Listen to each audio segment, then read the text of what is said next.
CM Revanth తన mark చూపిస్తున్నారా? ఇప్పుడు పూర్తి స్థాయిలో రేవంత్ టీం సెట్ అయిందా? రేవంత్ మహేష్ జోడీ హస్తం వాస్తునే మార్చేస్తుందా? క్రమశిక్షణ దాటిన లీడర్లకు మహేష్ స్పెషల్ క్లాసులు తీసుకుంటున్నారా? కాంగ్రెస్ అంటే ఇదిరా అని గర్వంగా చెప్పుకునేలా చేస్తున్నారా? ఇంతకీ CM Revanth PCC chief Mahesh తీసుకుంటున్న కీలక నిర్ణయాలేంటి?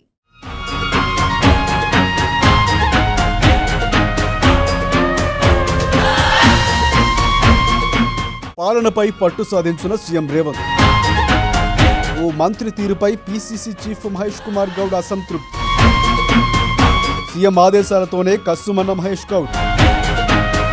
మిగతా వారిని సెట్ చేసేందుకు సీఎం దూకుడు. పార్టీకి ప్రభుత్వానికి నష్టం కలిగిస్తే స్పెషల్ క్లాస్. కలిసికట్టుగా ముందుకు వెళుతున్న రేవంత్ మహేష్.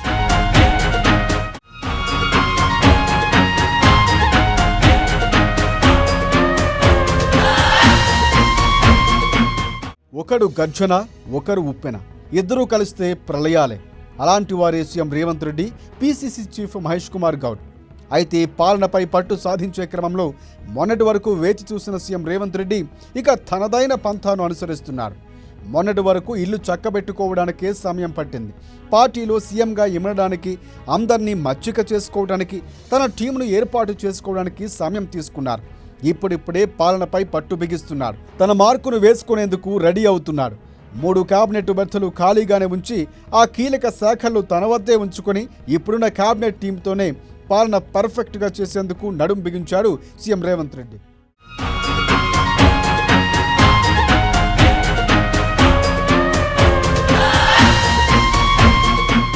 అయితే ఇటీవల ఒక మంత్రి తీరుపై పీసీసీ చీఫ్ మహేష్ కుమార్ గౌడ్ కస్సుమనడం కూడా అందులో భాగమే. సీఎం ఆదేశాలు లేకుండా, ఆయన సూచన లేకుండా మహేష్ ఒక మంత్రిని తుక్కు తిట్టినంత పనిచేయడు. పార్టీలో కీలక నేతగా ఉన్న సదరు మంత్రిపై విరుచుకుపడటం అంటే ఆషామాషి కాదు. కానీ తప్పదు. ఒకసారి ఇలాంటివి చేస్తేనే మిగతా వారంతా సెటరేట్ అవుతారని సీఎం భావిస్తున్నారు. రోజుకొకరు ఇష్టారీతిన మాట్లాడుతూ వ్యవహరిస్తూ పోతే పార్టీ ప్రతిష్ట, పరువు ఏమైపోతుందని అందరికీ తెలుసు. అందుకే రేవంత్ ఇప్పుడు దూకుడు చూపిస్తున్నారు.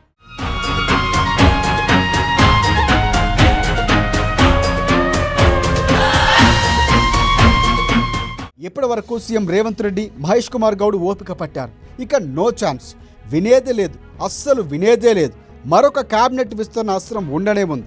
సమయం చూసి బాణం వేసి మార్పులు చేర్పులు ఇన్ను అవుటు చేసేసి మరిన్ని సంస్కరణల పర్వం చేపట్టేందుకు కూడా వెనకాడబోరనే సంకేతాలు వినిపిస్తున్నాయి. సీఎం నుంచి ఇక ఇలాంటి సంకేతాలు వస్తూనే ఉంటాయి. ఇదే వారిని దారిలో పెట్టే ఏకైక మార్గం. కానీ ఇవన్నీ తను చేయడు, తను చెప్పడు. మహేష్తోనే అంతా చేయిస్తాడు. మహేష్ చేస్తూ పోతాడు, వార్నింగ్లు ఇస్తాడు. ఈ దెబ్బతో కాంగ్రెస్ పార్టీ క్రమశిక్షణకు మారు పేరుగా నిలుస్తూ మిగతా పార్టీలకు ఆదర్శంగా నిలుస్తున్నారు.